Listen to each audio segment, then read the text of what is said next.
Hello everyone, hope you all are doing well. My name is Tina Puri.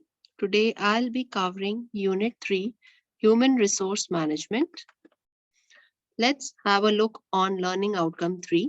Examine how external and internal factors can influence HRM decision making in relation to organizational development. Overview. External factors to the organization that influence HRM, internal factors to the organization that influence HRM, and organizational development. So here is the meaning of external factors and internal factors. External factors are the things outside a business that will have an impact on its success. Their impact can be positive or negative. A business cannot control external factors. All it can do is react to them and make decisions to help it remain successful. So, there are some examples of external factors which I would like to give you: political factors, economic factors, social factors, and technological factors. Internal factors. Internal factors are the factors within a business that can be controlled by the organization. A business has a control on these factors. So, examples of internal factors are human resource. Human resource can be employees of the organization or targeted audiences. And then comes the financial resources. So financial resources includes funding, investment, source of income. And next is physical resources, which includes assets of the company like land, building, machineries. Now we'll see external factors on organizational performance. So there are two types of external factors. First is skill gaps and second is labor force trends. So we'll see what is skill gaps. Skill gap refers to the difference between the skills an employer needs and the skills employee and applicants have. It includes the idea that there is a shortage of workers to fill this gap. So organizations use it to identify the skills that an individual employee needs but doesn't necessarily have yet to carry out their job or to perform certain tasks effectively. So HR can arrange upskilling, reskilling, learning and development, investment decisions, succession planning, etc. And before that, organizations conduct a skill gap analysis, which have three steps. So we'll see those three steps. First is determine skills needed for job. Second, access skills of individual. And third is identify gaps. Next comes second, labor force trends. So the trends shaping economies, societies, and the world of work have a direct impact on the HR profession in terms of who it includes, what it does, and how it does. And important of organizations and HR practitioners to monitor the state of the labor market and keep an eye on likely developments in the economy. So now we can see one example of Morgan Stanley at work described the key trends, rethinking productivity and remote work. So these are the key trends. So those are hiring and keeping top talents. Like if they are hiring the people who are very talented for their particular job, then boosting workers' mental and physical wellness. Like they think about the mental and physical fitness of the employees, because if they are mentally and physically fit, then only they'll be able to perform well. Updating workplace benefits for millennials, the ones who are youngsters and they are fresher in the working environment. Addressing diversity to improve hiring and retention, like diversity is improving day by day to retain the employees who are skillful. Then reframing open enrollment to deepen engagement. And last is deepening trust with extra financial support. So these are the key trends. Now we'll see the meaning of globalization. What does globalization means? Globalization refers to companies extending their sales ownership and or manufacturing to new markets abroad. And globalization is basically means more and more competition. With where there is more competition, there is more pressure to lower cost and to make employees more productive and quality conscious. Multinational companies jockey for positions, may transfer operations abroad, not just to seek cheaper labor, but to tap into new markets. The search for greater efficiency prompts some employers to offshore. Then free trade areas, agreements that reduce tariffs and barriers among trading partners, further encourage international trade. So some of the examples of free trade areas are the North American Free Trade Agreement, which is called NAFTA, and the European Union, EU. Now we'll see SHRM Globalization Partners Global Team Survey conducted in spring 2019, and the greatest challenges for global teams were found. First is collaborating across time zones. Second, different international laws. If like businesses at global level, then definitely if it's spread into different countries, their laws must be different. So business has to adjust themselves with the different types of laws which are there in different countries. Scheduling work across time zones. Then cultural difference. Every country has their own culture. So cultural difference is another challenge for the business. Then difficulty managing teams in different locations.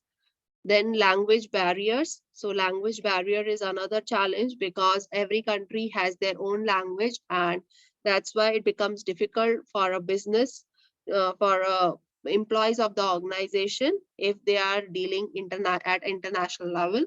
Next, unfairness or inequality among global teams. So it's 7%. Language barrier is 27%. Difficulty managing teams in different locations, 29%. Cultural difference, 33%. Scheduling work across time zones, 38%. And different international laws, 44%. And collaborating across time zones, 49%. So now we'll see some of the points to meet up those challenges. So first is equality. Equality in the workplace means equal job opportunities and fairness for employees and job applicants. Equality is concern over age, disability, marriage and civil partnership, pregnancy and maternity, race, religion and belief, gender equal, harassment and bullying, human rights, gender pay gap, ethnicity pay gap, and modern slavery. Then next comes diversity. So diversity, the variety or multiplicity of demographic features that characterize a company's work performance, and particularly in terms of race, sex, culture, national origin, handicap, age, and religion. In a global company, ethnic, racial, gender, and age diversity is even greater. So HR should create a culture that promotes equality and fairness in hiring and promotion opportunities. Global companies often have the HR managers in each country that observe diversity, training, and management. Virtual teams and cross-culture work groups are used to create a culture that leverages benefits of diversity versus struggling with conflicts. Then third comes cultural awareness and sensitivity. Developing a global organizational culture is much more complex than building one domestically. Common culture is when employees share norms and values. Employees come from varying cultures and they inherently have distinct differences in their own view of work, communication, and some other aspects of the company. So HR should work to train employees on cultural sensitivity and find common points shared by employees throughout the organization. HR should inform employees about the business etiquettes in different countries and provide cultural training. Virtual work teams often are used to promote cross-culture teamwork. Then last is impact of legal and regulatory frameworks. So laws specify things like minimum wages, overtime rates, and benefits, which will impact the HR policies. So every country has their different overtime rates, minimum wages, and other benefits. So employment law regulates the relationship between employers and employees. It governs what employer can expect from employees and what employer can ask employees to do and employees' right at work. So employment law addresses issues at work from recruitment and terms and conditions to statutory rates and redundancy, legislation on dismissal, holidays, pay discrimination, and more. These laws are in place to protect workers' rights while also safeguarding an employer's interest and keeping the relationship between the two fair. So there are some acts like Employment Right Act 1996, Data Protection Act 1998, then National Minimum Wage Act 1998, Employment Relation 2004, then DBS, Disclosure and Bearing Service, etc. So now we'll move ahead. Now comes the internal factors. We have finished external factors. Now internal factors to the organization that influence HRM. So impact and influence of leadership styles on organizational transformation, culture, and employee experience. So first we'll see leadership. Leadership is inspiring people to do their best to achieve a desired result, involves developing and communicating a vision for the future, motivating people and securing their engagement. So this is the role which a leader performs who has the quality of leadership. Now we'll see the different leadership styles. So leadership styles are the styles which describes the approach of a manager used to deal with people in their teams. So some of the styles are like charismatic, non-charismatic. So charismatic and non-charismatic are the charismatic leaders rely on their personality, their inspirational qualities, and their aura. They are the visionary leaders actually, who are achievement oriented, calculated risk takers, and good communicators. And non charismatic leaders rely mainly on their know how. Authority goes to the person who knows. They are quiet, confidence, and they are cool, analytical approach to deal with problems. Second is autocratic and democratic leaders. So autocratic leaders impose their decisions using their position to force people to do as they are told. And democratic leaders encourage people to participate and involve themselves in decision making. Third is enabler and controller.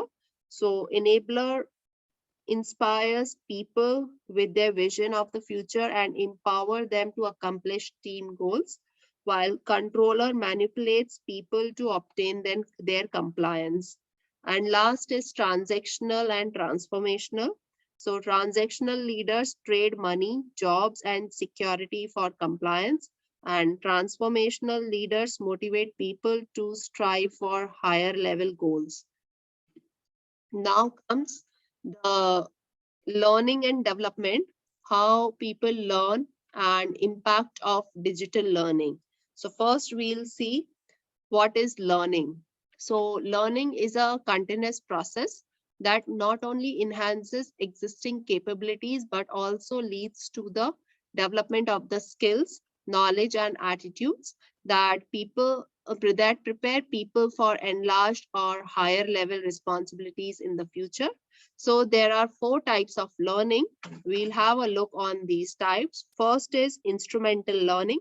Learning how to do the job better once the basic standard of performance has been attained and helped by learning on the job.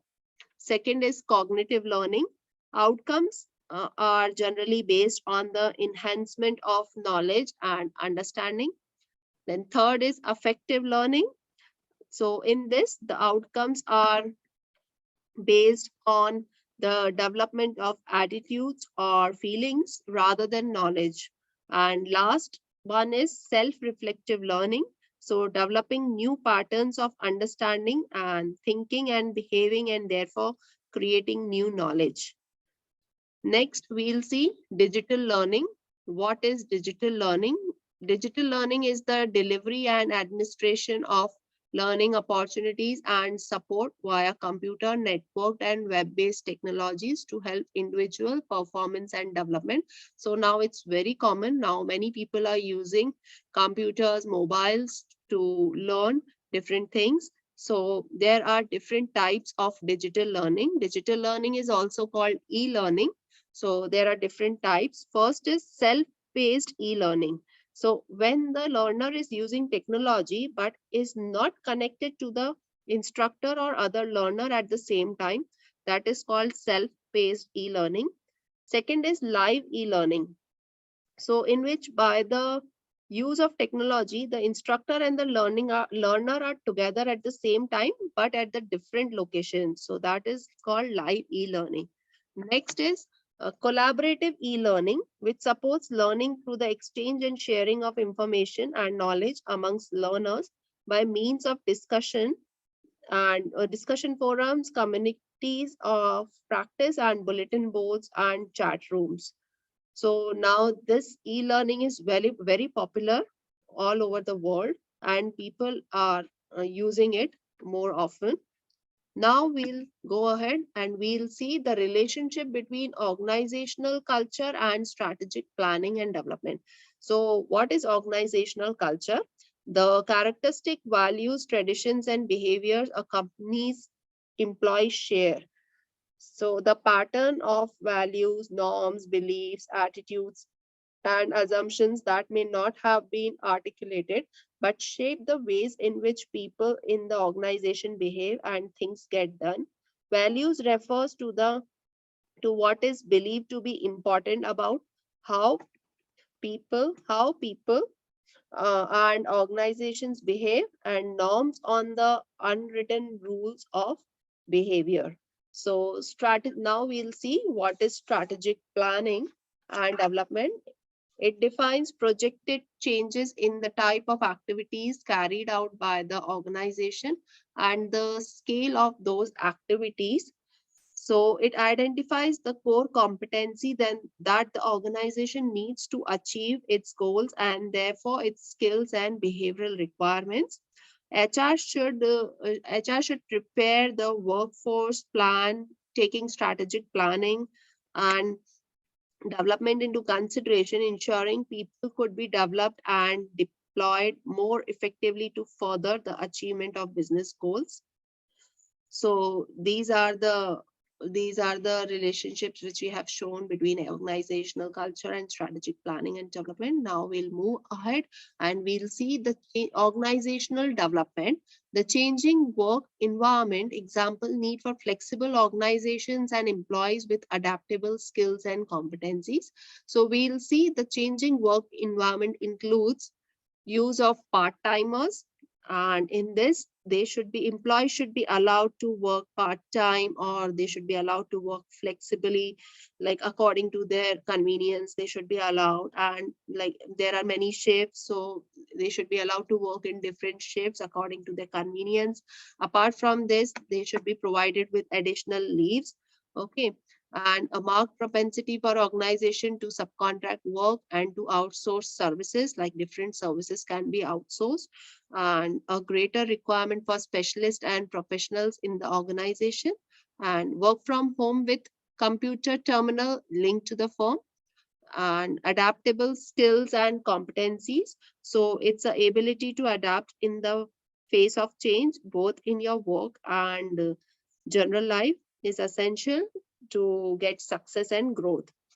So some of the examples of adaptable skills and competencies are like communication skills, ability to learn quickly, problem solving, organization, decision making, leadership skills, stress management. So if we include all the all these things in the work environment, then the environment becomes healthier, happier, and more productive. So you can see this in the picture. which is given in this slide, like employees are feeling healthy, happier, and productive, and that will definitely improve the working of the organization.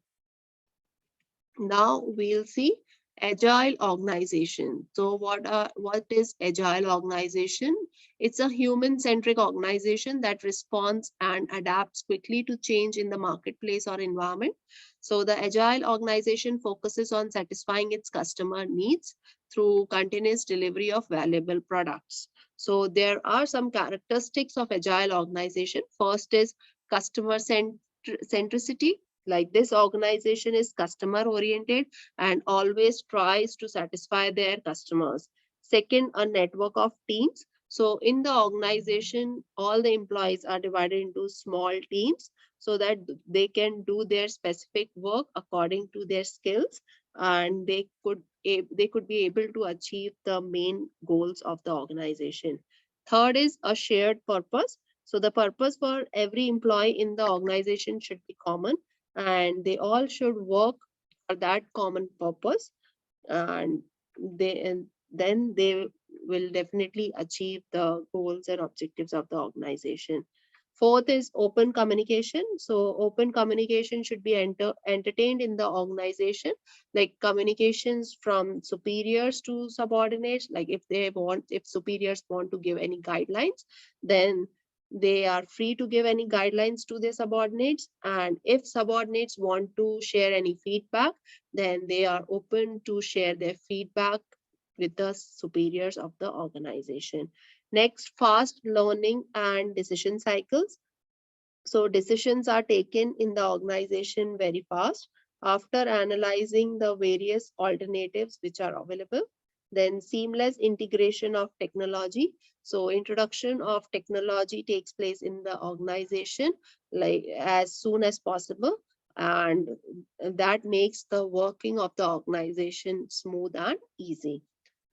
Now we'll see the digital transformation of HR function, example reporting dashboards and predictive models for advanced people analytics, artificial intelligence for talent acquisition, and cloud capabilities for measuring team performance and calibration decision making. So we'll see there are some tools. First is digital and social media tools, then data analytics, then digital tools, then cloud capabilities. So digital and social media tools are changing how people look for job and how companies recruit, retain, and pay and train employees. And data analytics, these enable employers to analyze employee data like employee demographics, training, and performance ratings from traditional sources such as employee records, as well as data from new sources like companies, internal social media sites, GPS tracking, and email activity. Then third is digital tools. These tools require HR department to be more scientific and analytical so that they can analyze each and everything in HR department properly. Then cloud capabilities. So cloud refers to the placing software programs and services on vendors' remote servers from which they can deliver these programs and services seamlessly to the employees' digital devices. And digital technologies use cloud service to support performance management. So here we finish our lecture. Thank you very much. And if you have any queries, you can send me an email on my email ID, tina@scholarschool.ac.uk. Thank you so much.